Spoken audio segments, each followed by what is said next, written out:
how to remove your Tumblr blog permanently. First of all, open the Tumblr app and make sure you are logged into your account. From the dashboard, tap the profile icon at the bottom right corner to open your account page. Next, tap the blog you want to delete if you have multiple blogs. Then tap the settings gear icon at the top right corner to open the blog settings. Scroll down and find the option that says delete this Tumblr. Tap on it. You will be asked to confirm your decision by entering your password. After entering your password, tap delete to permanently remove your Tumblr blog. Keep in mind, once deleted, your blog and all its content cannot be recovered. Now you know how to remove your Tumblr blog permanently.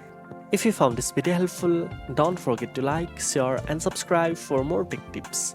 Thanks for watching and I'll see you in the next one.